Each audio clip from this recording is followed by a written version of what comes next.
As the temps start rising, I feel the familiar urge to refresh my closet, but I don't want to waste money on pieces I'll only wear once or for just one season. Thankfully, Quince changes that. Their clothes are timeless, lightweight, and far more elevated than anything else at this price. It finally feels like my wardrobe matches my standards. The best part is that Quince only works with factories that use safe, ethical, and responsible manufacturing practices and premium fabrics and finishes, so you get to look good while feeling good. I'm pretty excited that I have upgraded my athleisure wardrobe for this summer. I bought a sweatshirt and a pair of wide-leg flow pants that are two of the softest items I own, and I plan to live in them. So join me in giving your summer closet an upgrade with Quince. Go to quince.com/POTC for free shipping on your order and 365-day returns. That's QUINCE.com/POTC to get free shipping and 365-day returns. Quince.com/POTC. So perimenopause, it can be on average 4 to 8 years, and that's the years leading up to it. And that's when your period can go absolutely haywire. You never leave menopause. You go into it and you stay there. But the average age is 51, and it's 12 months from your last period. And so if you get your period again at month 10, you have to start again from the beginning and count 12 months again. That was Jancee Dunn on Psychologist Off the Clock.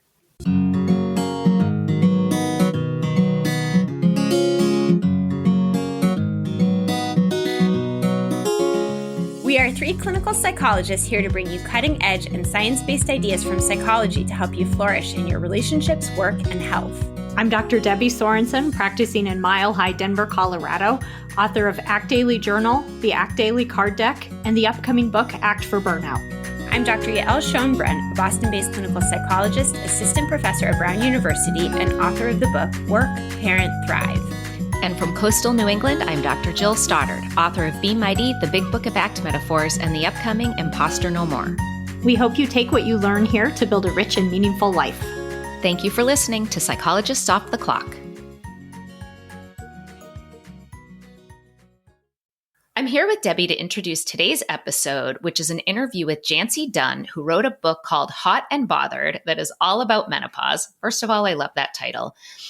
And I hope that no matter what your gender identity is, that you will consider listening to this episode, because menopause affects half the population, and our experience with it is going to have an impact on all of those who are around us. And this interview is fun. Jancee's book is tremendous. I cannot recommend it highly enough. I was literally crying laughing as I was reading it. It's so funny. She is a delight. And Debbie, I think you had told me you had a similar reaction when you heard this interview. It's so good. She's so funny. She talks about things that you would not think are funny. And that's why I agree with Jill. Listen to it, even if you think you don't care about menopause or it's going to be the most boring topic on earth. I assure you, you will still like it. I was laughing as I listened. And this is one of those books that I immediately ordered. As soon as I finished listening to this episode. We have to be a little choosy because we cover so many books on the podcast, and my house is filled with them, and I have more books than time. But I was like, I need this book in my life. Oh, and I actually emailed Jancee to be like, can I order a bulk order of your books signed by you? And she was willing to do it, but it would have taken a lot of... Anyway, I said, you know what? I'm going to save you the trouble, and I am going to order these in bulk. And spoiler alert, like basically all of my friends are getting them as gifts for their 50th birthday because it is just the best. And of course, you can see the reason that I wanted to do this interview is because I turned 50 this year and have been experiencing a lot of the symptoms and the different things that she and I talk about. And I just found it so incredibly useful. And most of all, I was just so happy to be talking about it because that's one of the biggest issues is that it is like this dirty little secret that nobody ever talks about, which is just crazy. I'm really glad you did. I myself have 50 on the horizon. And so I think this is important for me to be aware of on a personal level as well. But I also have a professional reason why I was really excited about this interview in this book, which is that I work a lot with clients in the midlife developmental period. You know, people from maybe say their late 30s into their 50s. And I love working with clients at this age group. I think that there's a lot of really interesting psychological things happening in this middle part of adulthood. And I might just go on a slight digression to talk about that for a second, because I think that this phase of life, there tends to be a lot of responsibility, right? So often, not always, but often people will have a lot of adult responsibilities with their careers, which are often at sort of a pinnacle in terms of being mid to late career. There's often this sense of kids are either being raised or kind of in that getting into that young adulthood phase. If people have kids, often people will have parents who are aging. And for many people, there's a certain amount of wisdom that I find really enriching to work with as a clinician. I think people are often thinking about existential things about their life, like, wow, am I happy? You know, what do I want for the second half of my life, or sort of this chapter as I move toward age? There's a lot happening physically with aging, as you'll hear about in the episode. You know, it's like, we all know that we're aging intellectually, but when you start to see signs of aging within yourself, there's a little bit of sense of like, whoa, wait a minute. This is going to happen to me?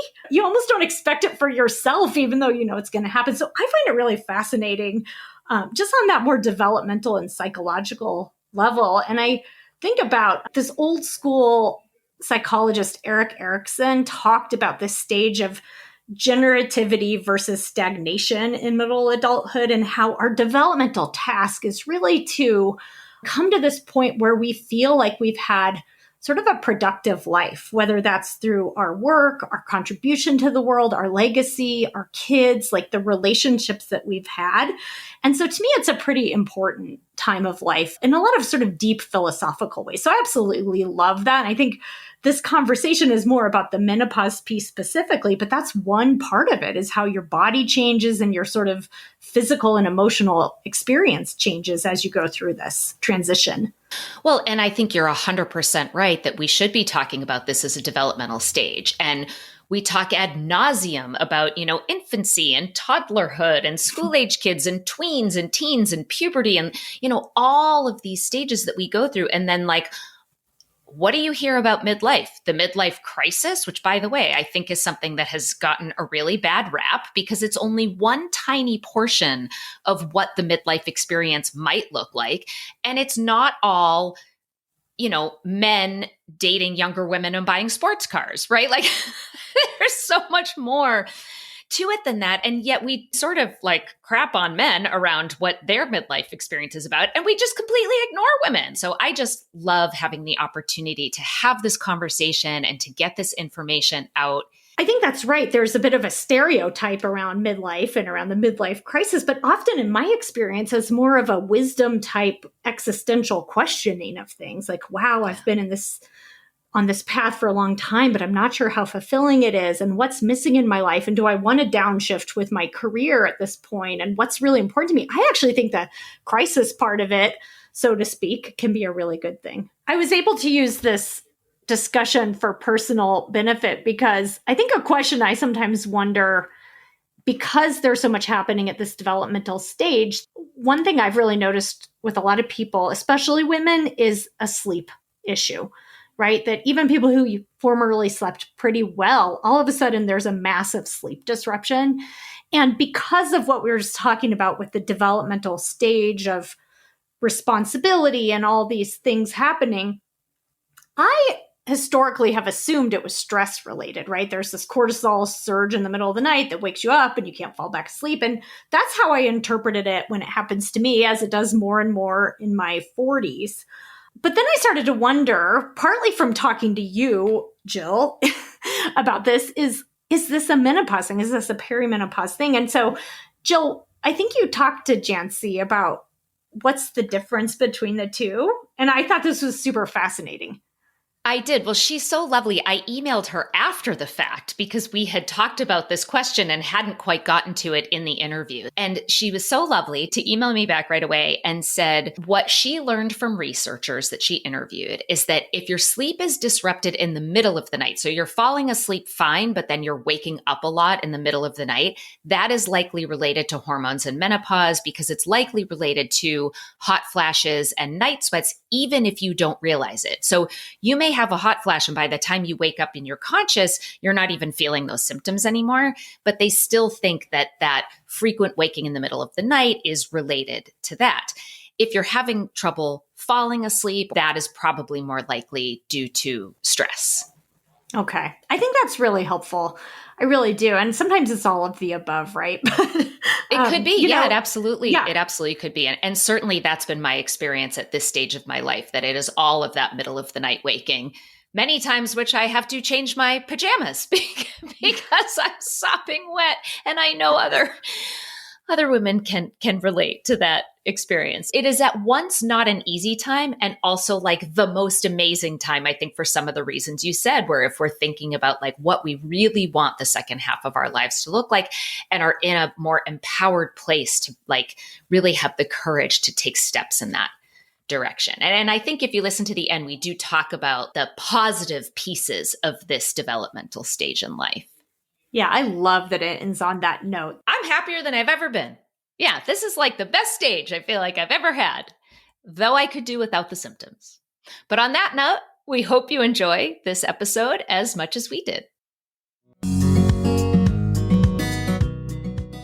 Hey everybody, it's Jill here, and I am so excited to introduce today's guest. I have Jancee Dunn here with me today, who wrote a book called Hot and Bothered: What No One Tells You About Menopause. Jancee Dunn is the New York Times bestselling author of 9 books, including a memoir and a biography of Cyndi Lauper. Her essay collection, Why Is My Mother Getting a Tattoo?, was a finalist for the Thurber Prize for American Humor. Her last book, How Not to Hate Your Husband After Kids, was published in 12 languages. She is a frequent contributor to the New York Times, Vogue, and Health. She was a sex columnist at GQ and had a column that addressed ethical dilemmas in O, the Oprah magazine. She lives in New Jersey with her husband, the author Tom Vanderbilt, and their daughter. Jancee, welcome to Psychologists Off the Clock. Great to be here. Well, I have been so looking forward to this. My co-hosts and I joke that if you look over our past 300 episodes, you can see exactly where we've been in our own lives because, of course, we interview people who talk about things we have a personal interest in. And I just turned 50. So I especially have an interest in menopause. And I have to say, this book, it is laugh out loud funny. I mean, I was crying tears laughing, reading things out loud to my husband. And then, sometimes I was laugh crying and sometimes I was crying. But just like the reality of how many humans, half of us, right, go through menopause, and yet there is so little information or acknowledgement. So first, I just want to thank you for writing this book. And probably all of my friends who are turning 50 will now be getting this book as a birthday gift. And I thought maybe we could start with, you've written about so many different topics. So can you tell us a little bit about what motivated you to write this particular book?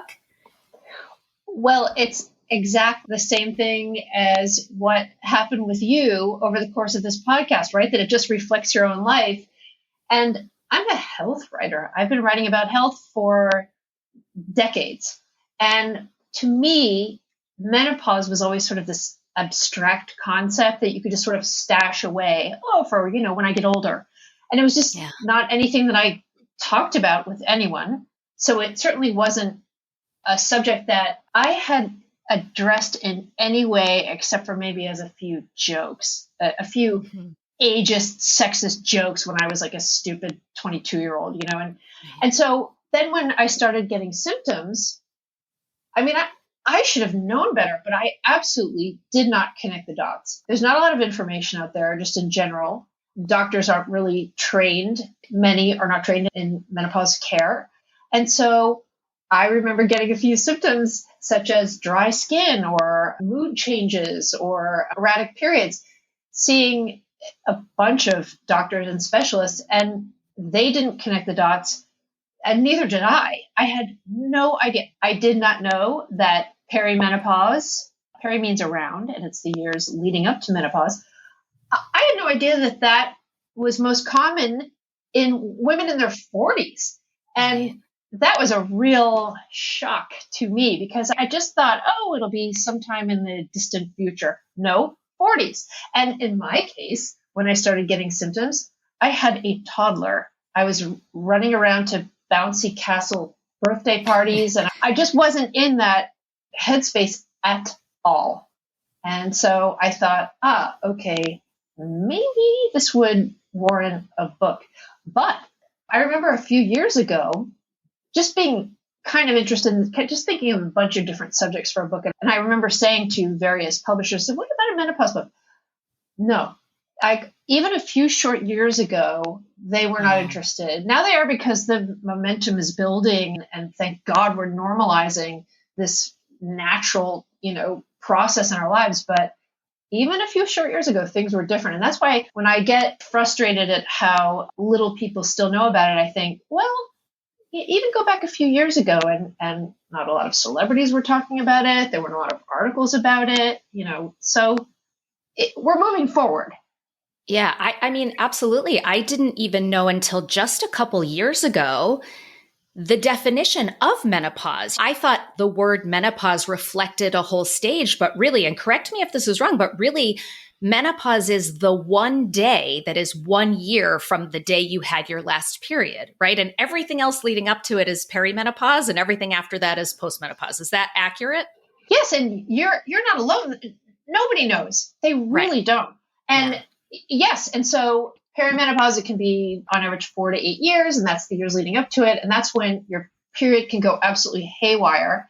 And then menopause, the average age at which you enter menopause, you never leave menopause. You go into it and you stay there. But the average age is 51, and it's 12 months from your last period. And so if you get your period again at month 10, you have to start again from the beginning and count 12 months again. I thought that I was done. And then I was swimming in the ocean. I wrote about this in my book. I was doing this thing called wild swimming, where you swim with a pack of people in an open body of water. And I got this gusher because in perimenopause, you can have a little tiny trickle, or you can have the mighty Mississippi flowing out of you. And that's kind of what happened to me. And it had been 10 months. I thought, oh, well, I'm cruising towards menopause. This is not happening, And then in the water, there was this big cloud of red. And I thought, oh, Lord. And at the time, it was in the Bahamas. There was a group of barracuda following us, and they're attracted to blood and flashing jewelry. And I thought, well, blood not happening, and I don't have any jewelry on. I'm good, So I swam probably as fast as I've ever swum in my life to heave myself up on the boat, where then there was just sort of this kind of crime scene of blood everywhere. And they wrapped me up in a towel, and then the blood soaked through the towel. And I really looked like some sort of body they had fished out of there. Well, when I read about it, I'm reading this story and I'm shaking my head going, oh my God, you can't make this stuff up. You write it in an amusing way, but when you put yourself in that situation, think, oh my God, you had literal barracuda on your tail as you're open water swimming. I mean, talk about the world's worst timing to have a period come back after 11 months of not having one. And as I'm swimming, I glance behind me and the water's starting to froth and churn a little bit. And there's like silver flashing. And I was like, okay. That's terrifying. Have you been back in the ocean since then? Because I'm not sure I would feel safe going back after an experience like that. Yeah, that's a good question. Did I go back in the ocean? Do you know, I did, but because I do like open water swimming, but I'm not proud to say that I wormed my way into the middle of the group, because I did have those sort of flashbacks, but I have done it. And again, like that's an extreme example, but it does, I'll tell you, when things like that happen and everyone has these stories, that is the crazy thing. I think, gosh, the generations that preceded us that had all these stories that they kept to themselves is kind of heartbreaking, because it feels so good to just share it with you right now. It just takes some of the pressure off and you realize how universal it is. And I said to my mother, we had our first conversation about menopause when I started writing this book. It never occurred to me to even ask her about it before. So she gritted through the whole thing without saying a word to anybody. And she was working. She said that she was in a conference room with a bunch of dudes and that she was sweating so hard that it was going plop, plop onto the conference table. And she was trying to speak more loudly so that it would cover up the plopping sound and at the same time sort of flick the sweat away. And I thought, all these people that have had worse symptoms than me or my mother, and somehow they just got through it. Well, and when you don't talk about it, you're suffering in silence, you're suffering alone. And I think sharing those stories makes you feel like you're not alone. And to have something in your life from the time you're 11, 12, 13 years old that not for everyone, but for most people is like relatively predictable. And then all of a sudden kind of goes haywire at another point in your life. And then to have nobody to talk to, not even your doctors, to really have adequate information to be able to help through this transition. So this is why I'm like so grateful that you wrote this book and that it's not this, dry academic medical text. It was a breeze to read. I mean, there was one part that I was reading about. I'm saying to my husband, did you know the spiny mouse goes through menopause or something like that? And he made fun of me the rest of the day going, did you know the red-tailed lobster goes through menopause? And just like teasing me because there were so many snippets, just fascinating things that I kept laughing out loud and then reading out loud. And I'm like, listen, you should learn about this too. I'm going through this alone and you live with me. So you are going to sit here and listen to me. I love that you read him little tidbits from the book. I did. And then he was sort of game to listen to them, right? Because, but that's another thing. You made two good points. One, we sort of know what we're in for month to month, right? When we're having our period. But you're right. With perimenopause and menopause, it's just kind of this weird barrage and, all these 34 symptoms allegedly. And that's a lot of different symptoms to track. But also what you say about talking to your husband, I realized that I wasn't sharing with him what was going on with my body. I was internalizing that stigma. I felt embarrassed telling him what was going on with me. When, hello, he's aging too. He's aging too. We're all aging. And I can remember, at one point I had to quickly run to the bathroom to pee, or I was going to, how do you say pee yourself and sort of, well, it is what it is. I wasn't able to hold it as long as I used to. And I can remember that I would say to him, like, let's go. I have to get in the house. Or I would like shove him out of the way if we were walking from the driveway to the house, like out of my way. And it was because I knew that I had to get to the bathroom within 30 seconds. There was going to be a problem. And instead of just telling him, look, estrogen is leaving my body. When that happens, sometimes your urethra gets a little shorter and you're not able to hold pee as long. Here's what's going on. I just would say like, I need to get in there. And then he wasn't able to help me. He wouldn't understand what was going on. It was just me, hollering for no reason. So I really had to sit down with him and I just explained to him in clear language what was going on with my body. Okay, it's kind of like reverse puberty. Hormones are leaving my body. And then here's how my body's being affected. And then thirdly, giving him a way forward. You don't want to just box him in with nowhere to go. Whoever is close to you that you want to share with, research shows you gain about 5 to 7 pounds. It collects in your middle. Not always, but it did in my case. And I wasn't able to wear the pants that I once wore. And so I was cursing out my pants. And so at that point, he knew what was happening. And so he could say like, oh, okay, you're having a little bit of a hard time with your pants, and then he was able to step away or, give me a shoulder massage or whatever I happen to need.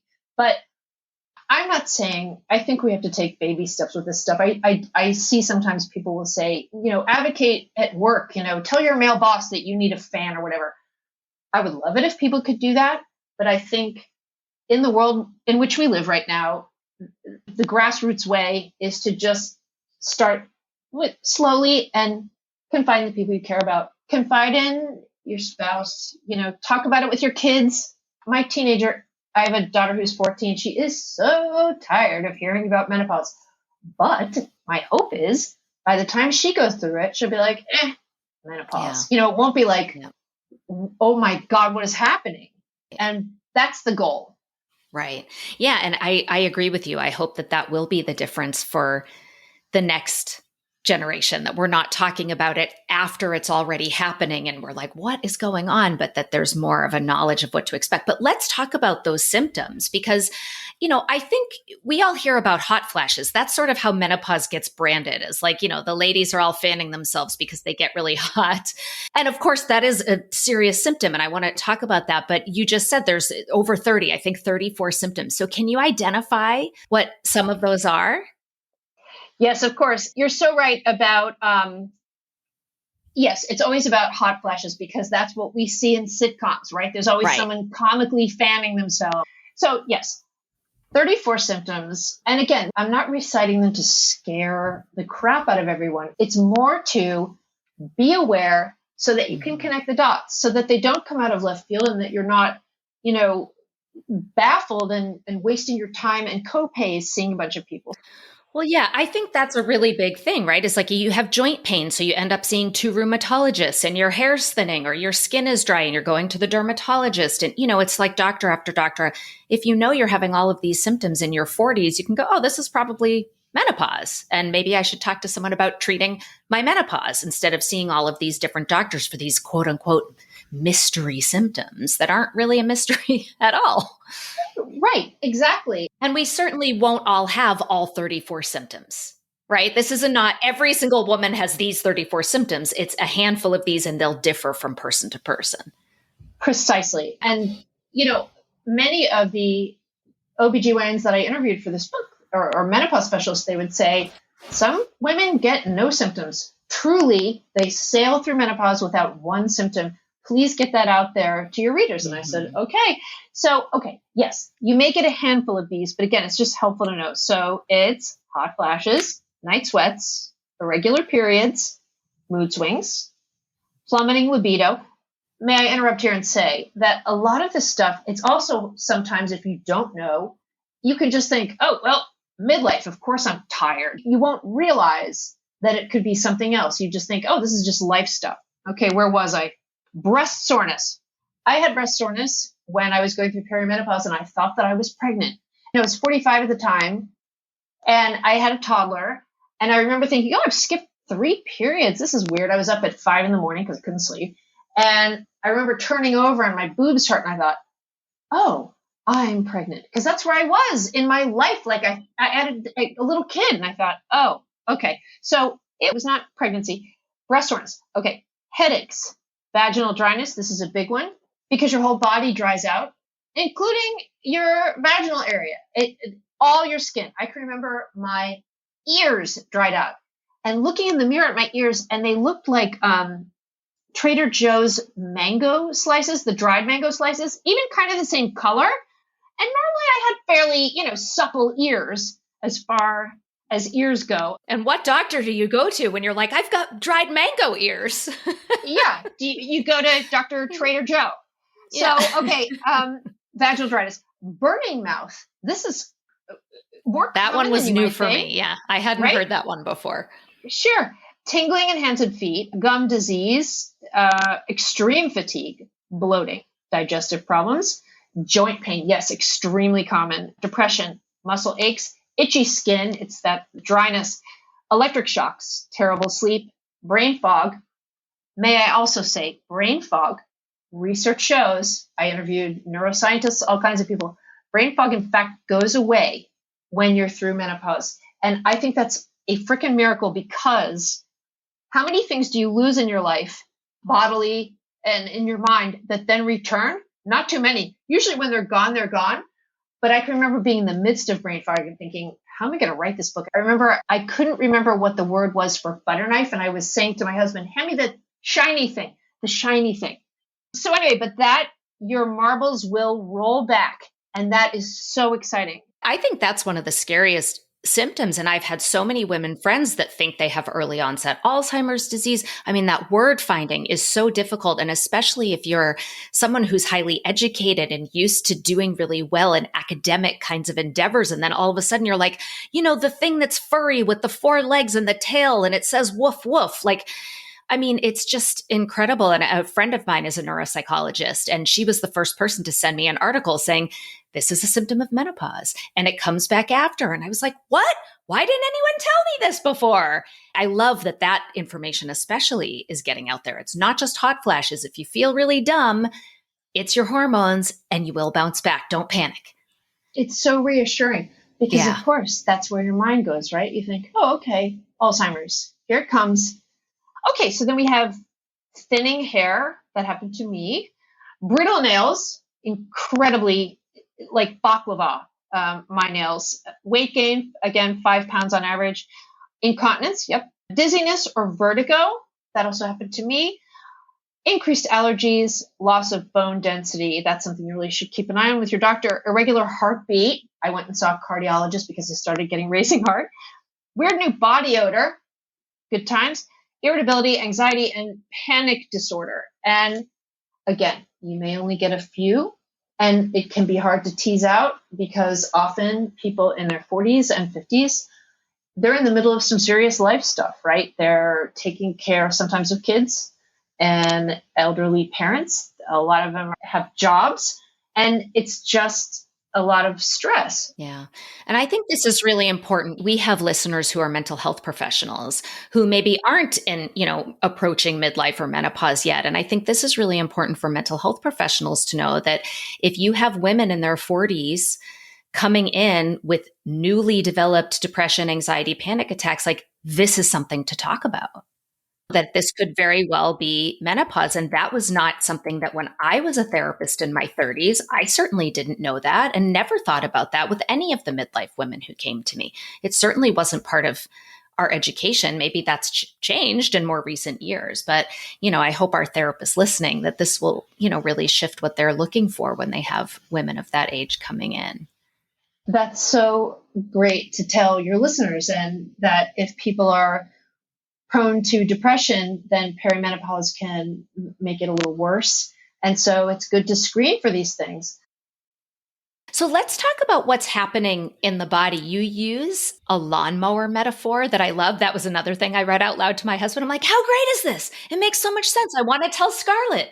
Scarlett's my daughter, who's 11. I'm like, I'm going to tell her when she gets home from school. So will you share that? Tell us a little bit about what's happened. Because, we all think about, your estrogen decreases, but it's really not quite that simple. It's sort of all over the place, but progesterone also plays a role. So can you share that metaphor? Yes, of course. But what do you tell Scarlett, or have you had those conversations? If she's 11, have you given her the menstruation talk yet? Yes. So we had definitely had the menstruation talk from a young age. Both my kids, my tampons would be out, and they actually thought they were very cool and they like to play with them because they're kind of funky, And my other child is a son. So, they both know all about periods and they know all about tampons and pads and all of those things. But we never really talked about what's happening we talked about like the egg and the uterus and the fertilization and that kind of thing, but we didn't really talk about the hormones at all. We've talked a little bit about menopause because well, this is slightly embarrassing to admit, but there was... No, that's why we're here. Come on. This is why we're here. We're going to talk about it.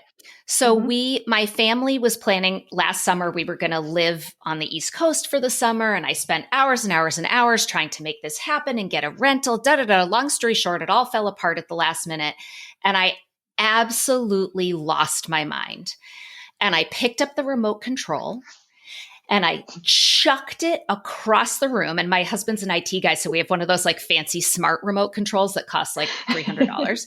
Chucked it across the room and I just screamed because my family's on the East Coast and we were living in California at the time. And I just screamed, I just want to be with my fucking family. And everyone and my 2 children and my husband just looked at me with these wide eyes like, what in the world is happening? Who are you? And what did you do with my mother? Because I have never, ever done anything like that in my entire life, I will say what ended up happening is we moved to the East Coast, which is what I actually wanted to do all along. So my hormonal rage actually ultimately landed me with a good outcome.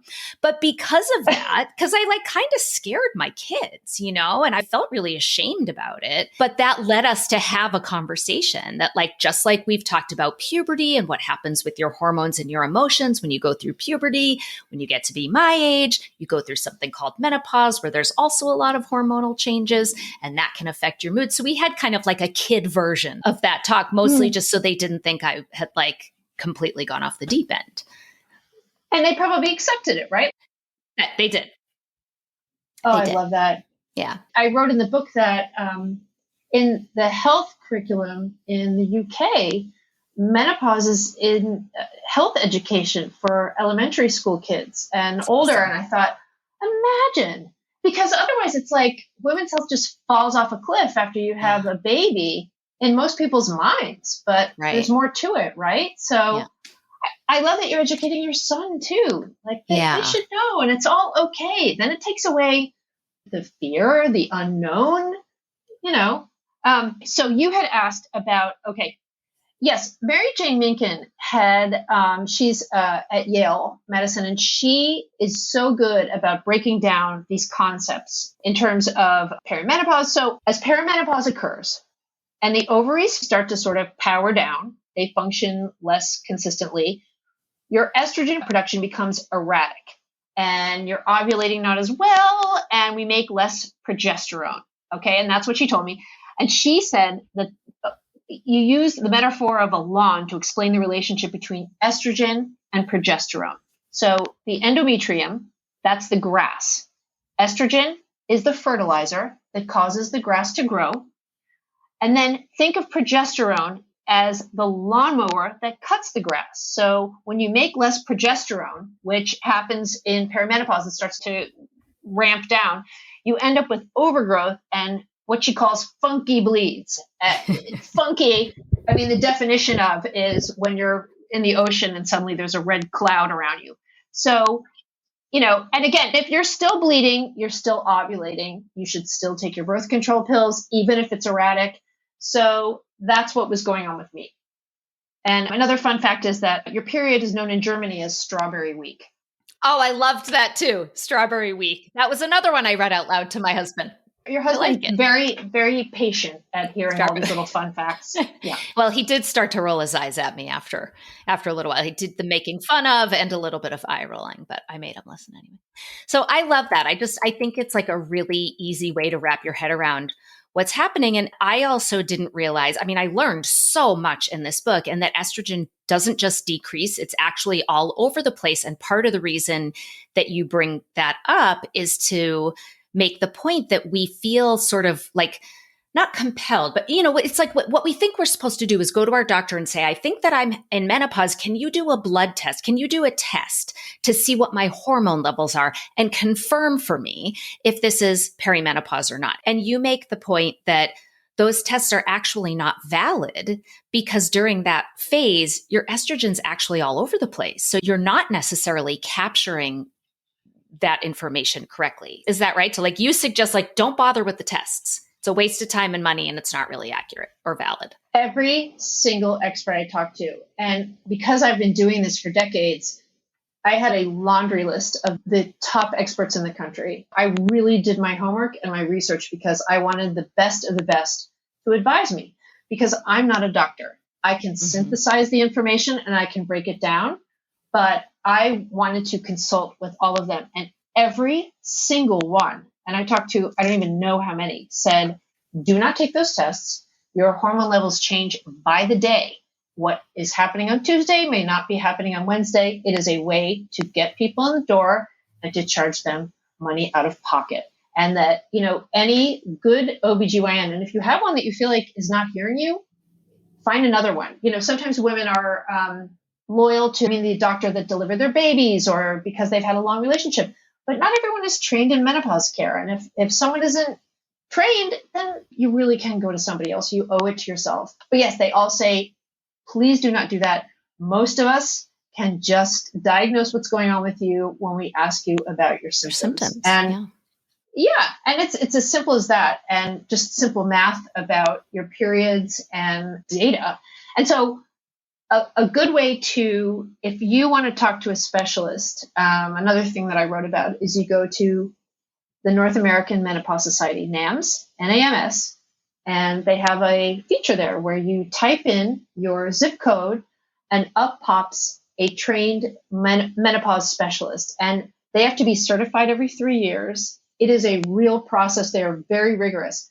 And these people, I mean, maybe 3/4 of the experts that I quote in this book, they are specialists that you can consult. Now, generally, it is out of pocket. I don't know if there's a generous insurance policy that pays for it, but I highly doubt that your health insurance will pay for it. But the thing is, you go 1 or 2 times and then they kick it back to your primary care physician who can take over from there. But what you're doing is it's like going to somebody who knows everything and can quickly coordinate all your care, tell you if you need any specialists to go to, inform you about all the treatments that are out there. Most everything can be treated in some way, whether it's medication or lifestyle changes. And so, I just randomly threw in a Connecticut address. I had just gone to Connecticut to interview Dr. Minkin, and up popped Lubna Paul, who's also at Yale and who is quoted in this book as well. I spent a delightful afternoon with her. When you look at her research that she's done, specific research on menopause, it's dozens and dozens of papers. You can't pronounce any of them. You don't know what's going on. She's brilliant. And so that's the person in charge of your care. Great. I wish there were more menopause specialists, but they are scattered across the country. Some of them do telehealth visits. And it's I think in many cases, it's worth the time and the copays that you'll save and the worry, because you'll think, okay, I have somebody who knows exactly what they're doing. Yeah. And that will link to that in our show notes. I think the website is menopause.org for NAMS, yes, right? Yes, yeah, indeed. Menopause.org. Yeah. Yeah. That's awesome. Well, let's talk a little bit about some of these symptoms. So you had mentioned about weight gain, especially in the middle section, being common during the menopause transition, or that it's common in midlife, and then losing it can also be particularly difficult during that menopause transition. But you outlined this fascinating link between hot flashes and sleep and weight gain. Can you talk a little bit about that connection? Well, yes, there's been research that if you are sleep deprived, that for various reasons, you can gain weight. It can be everything from lifestyle, making bad food choice, not bad food choices, just choices that you maybe wouldn't normally make. I'm so careful about the language that I use around weight gain and diets, because I just, I feel like women have enough on their plate.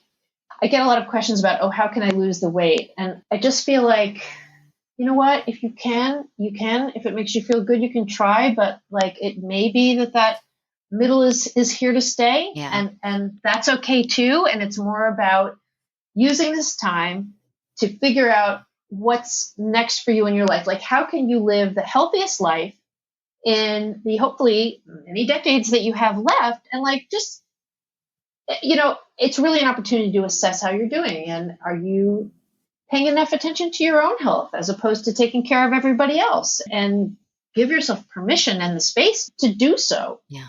I have a client who was upset about some weight gain. I actually recommended your book to her, and she read it before I even had the chance to read it. Yeah. And she loved it. And, where we came to is this place of acceptance of this is my 53-year-old body, and that's okay. And what I'm going to focus on is making it as strong and capable and able to do the things I want it to do to live my best second half, irrespective of its size or shape. That is perfection, isn't it? That is that's my message entirely. But I will say, so yes, there are studies that show, there's a direct link to sleep deprivation and weight gain for all kinds of reasons. And so if you have severe hot flashes that are keeping you up at night, that are ruining your life, and you can't function during the day, then again, I really do feel that you owe it to yourself to see if you can get them treated. If you don't want to take hormones, there's a really great new non-hormonal treatment for hot flashes. It's called fezolinetant, and it was just approved by the FDA a few weeks ago.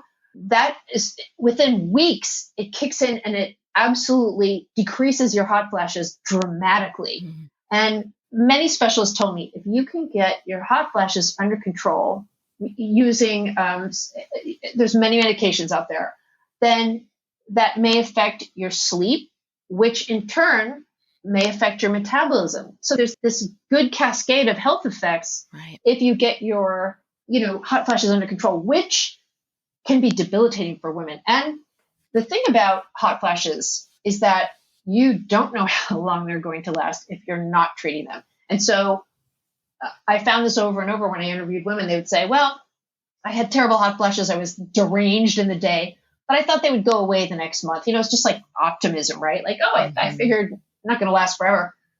In some cases, they can last until you're 80 years old. Not many, just a few. Right. But it is true. There have been documented cases. So if they're making you deranged, it behooves you to see a doctor. Well, the other thing you point out in the book, too, is that research has found that when we have hot flashes, we have a spike in cortisol, that stress hormone we all know is bad for us, that causes inflammation. I don't know. I don't think you said this in the book, but maybe that's where the joint pain is coming from, right? Because cortisol can create all sorts of inflammatory issues, and cortisol spikes during hot flashes. So there's lots of reasons to get those under control beyond just them being uncomfortable is reason enough. But there's all sorts of other compelling reasons that it could really impact your quality of life in so many different, and how you feel in so many different ways if you treat the hot flashes. It's all connected, isn't it? I mean, again, I'm not a doctor, but I heard that over and over and over again. Yeah. And, just taking that step of going to a doctor, I know can be difficult. And many of them told me to tell readers to make a separate appointment. Don't just tack on, 10 minutes at the end of your annual after you've had your pap smear or whatever and be like, oh, by the way, I have hot flashes. To treat it as a separate appointment, you can do a telehealth appointment, just something where you're giving menopause the attention that it deserves, because it's many years. Yeah. Yeah. What would you want women to know, and men too, I suppose, but the women and their partners, what would you want women and their partners to know about sex and intimacy during this time? To have a frank conversation, even if it's painful and embarrassing, because I was avoiding my husband because sex started to hurt. This is incredibly common. Some research shows it's, up to 70% of women. All the skin in your body gets drier, it gets more irritated, it gets less supple. That includes, down below. And so when it dries out, it hurts. And so many people are shocked at how much penetrative sex really is painful. And that was the case for me. And I began to avoid my husband. On Friday nights, he plays this, he's in this league, quote unquote. It's called Fortnite Over 40. And it's this bunch of people, older men who got sick of being trash talked by teenagers and formed their own Fortnite group. He's avoiding people like my 9-year-old son who's doing the trash talking on Fortnite. Yeah. Right. And is more skilled. Right. And so he would, after that, he would come upstairs. I would be upstairs reading and I would hear him on the steps and I would think, oh, here he comes. And I would quickly shut off the light, shut my book and feign sleep. Is this a healthy behavior, in your relationship? No. And so finally, when I started doing research on this book, I was just avoiding him all the time because my cringing and grimacing was probably not an aphrodisiac for him. Right. And also it just took forever in order for it to not really, really be painful. And so finally I came clean and said, Tom, I have to tell you, sex really hurts. And he said, so that's what's going on. I thought you didn't care about me anymore. I thought we were in real trouble relationship-wise. And I said, why? And he said, because I knew you were faking sleep. Oh, no. And I said, how? And he said, he said, because in real life you snore and you weren't snoring. So I was doing like the fake movie sleep, right? Where I was like, quietly sleeping with my mouth shut instead of making, hog noises, which he assures me I do. So he knew something was up. That's the thing. Most people know something is up. Yeah. And so I explained to him the way a clinician would, just biologically what was happening to me. And I said, I am going to see a doctor because vaginal dryness is one of the symptoms. Unlike the others, many of them do pass. Vaginal dryness, the doctors told me, tends not to. So if you do have it, it's worth going to the doctor. And I said, I'm going to buy some vaginal moisturizers, some lubrication. And I got, just for me, I'm just saying what worked for me, topical vaginal estrogen. Mm-hmm. It is safer than systemic hormones. So that's what worked for me. And it was kind of a miracle. And again, I'm not endorsing it. Every single menopause is different for everyone. But it helped both with the painful sex and with having to pee all the time, because my motto began to be, might as well pee while I'm here, no matter where I was. And I know it's not the coolest motto, but that's where I'm at. And so those three things really helped for me. And also, I just told him, like, you have to be a little more patient with me, and he said, okay, that I can do. Yeah. And for him, it was a hell of a lot better than thinking that I was falling out of love with him. So of course, yeah. I know it's not a sexy conversation. It isn't, but it's a useful conversation because, again, you deserve to have a healthy sex life if that's what used to make you happy. Right. And I think there's also a lot of misunderstanding around sex that, having a naturally lubricated vagina means you're excited. And if you are not lubricated, you are not excited. And so which is not actually accurate, but that men or partners can misinterpret that as, oh, I'm no longer effectively turning you on, when actually it has absolutely nothing to do with you. It just has to do with estrogen. And so, so I think it can be a helpful conversation for them in that way as well. Yes. Yeah. So let's talk about intervention. So you do an incredible job in this book of going through so many different, like, pharmacological, over-the-counter stuff, prescription stuff, non-pharmacological interventions. So I really cannot recommend this book enough for people who want to learn about menopause, all women who will eventually go through menopause. It's incredible. And there's a lot in there. And I think, the most helpful thing is to sort of suss out what feels right for you. And then you can go to your doctor fully informed saying, hey, here's what I'm thinking about might be helpful for me. What do you think? But what I do want to take some time to actually talk about is menopausal hormone therapy, MHT, which most people probably know as HRT, or hormone replacement therapy, but that name was sort of changed recently. And so hormones used to be given freely back, 80s, 90s, et cetera, and then became controversial because there were some research findings about 20 years ago where everyone sort of panicked and decided that hormones are bad, it increases your risk for cancer. And that really wasn't quite accurate. And I know this is a huge and complicated topic, but do you think that you could just talk a little bit about, first of all, does hormone therapy treat all symptoms of menopause? And then what are some of the risks and benefits? And what do you recommend for women? I've talked to some of my friends who just sort of think oh, I'm not supposed to want hormone therapy, and they resisted. And then, they were suffering so much, they finally went on it and were like, oh my God, what have I been waiting for? It's just been a game changer. Yes, and it really does depend on the woman and where they're at in menopause. And yes, it was the Women's Health Initiative was the big study, and it was huge. And it was in 2002, they abruptly pulled the plug on it, and that there was a greater risk for blood clots and stroke and breast cancer, and it scared women to death. And since then, this data has been analyzed a lot, and there's a lot of limitations in this study. The average age of participants in the Women's Health Initiative who started hormone therapy was 63. That's a dozen years after the average age of menopause. A fifth were between the ages of 70 and 79. A lot of them were smokers. Half of them were former smokers or current smokers.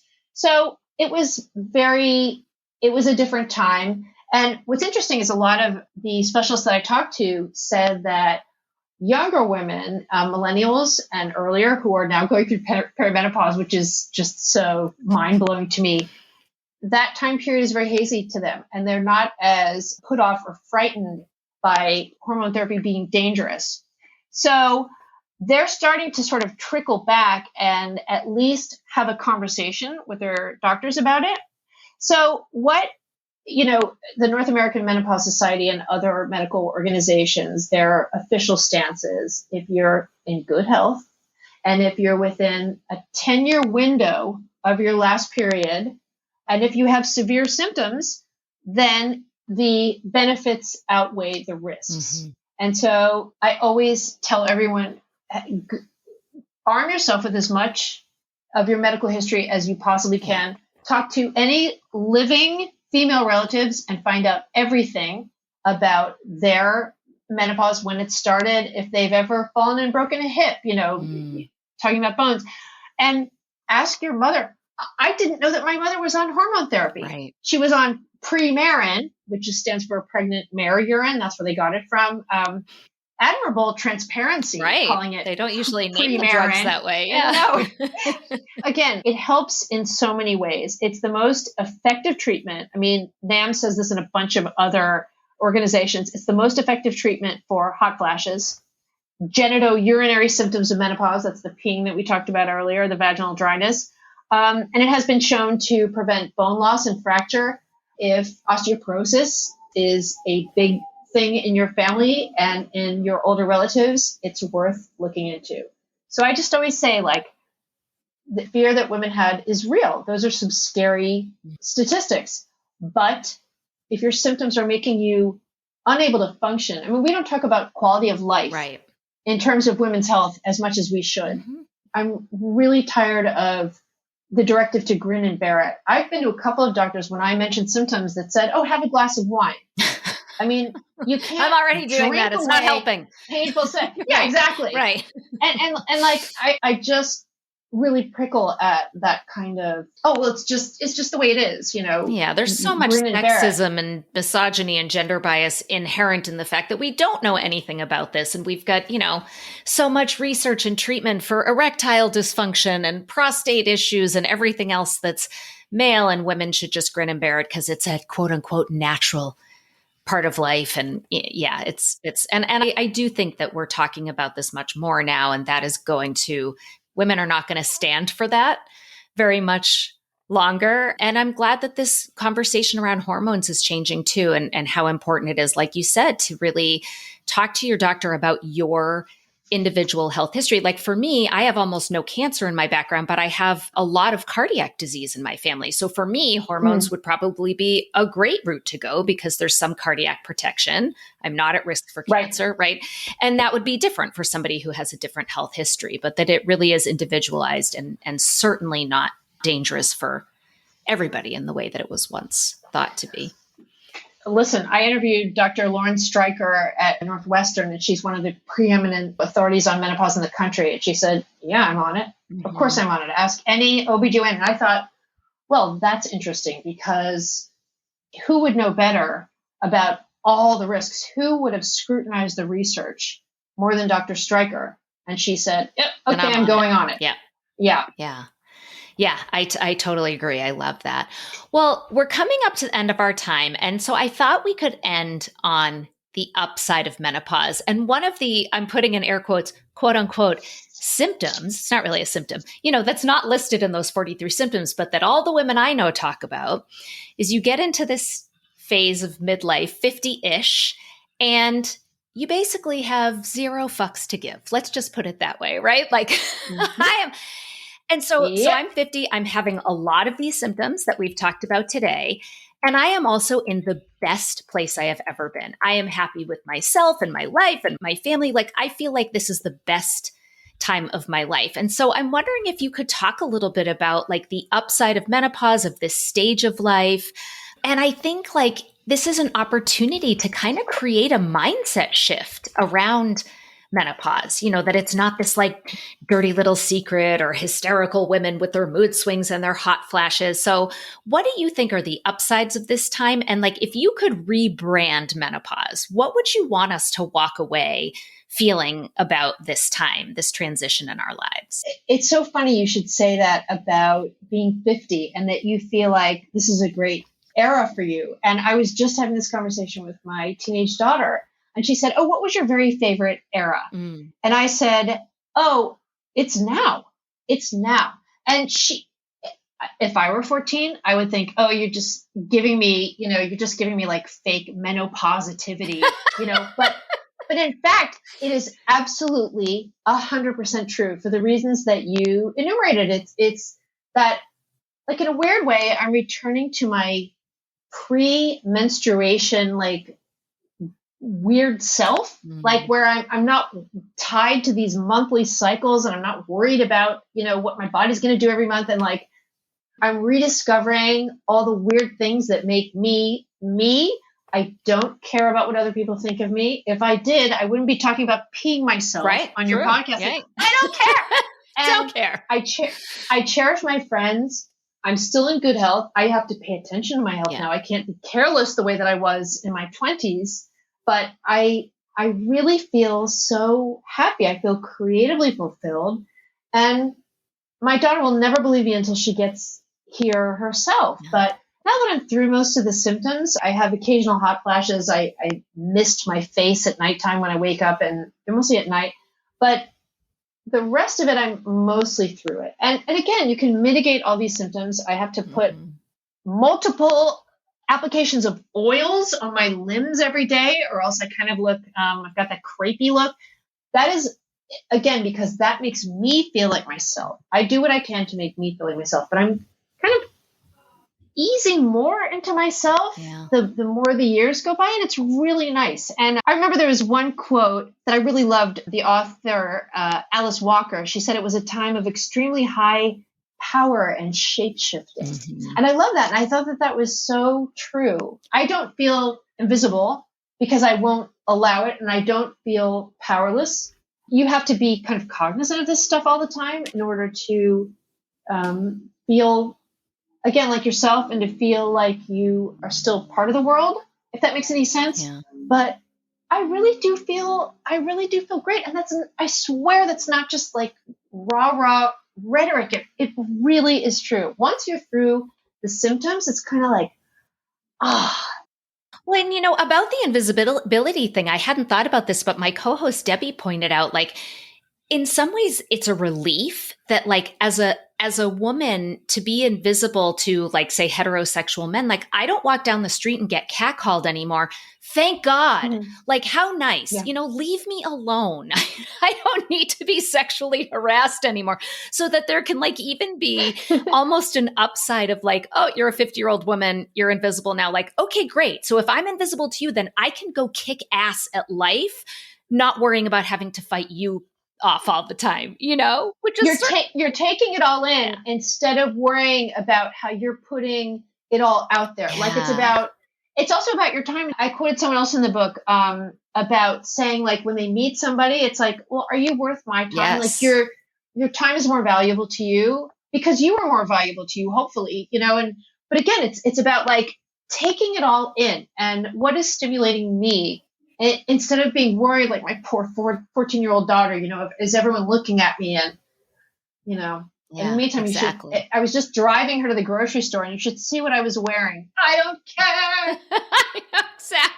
Exactly.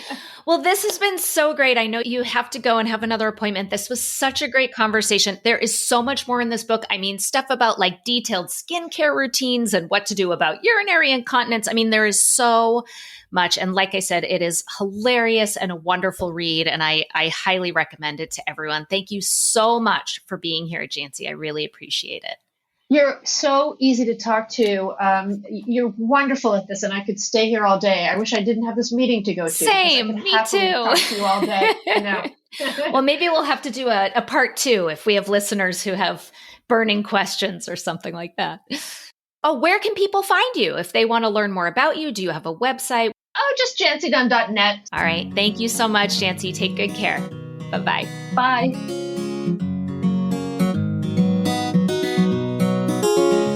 Thank you for listening to Psychologists Off the Clock. If you enjoy our podcast, you can help us out by leaving a review or contributing on Patreon.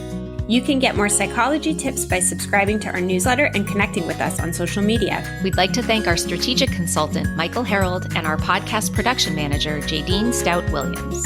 This podcast is for informational and entertainment purposes only and is not meant to be a substitute for mental health treatment.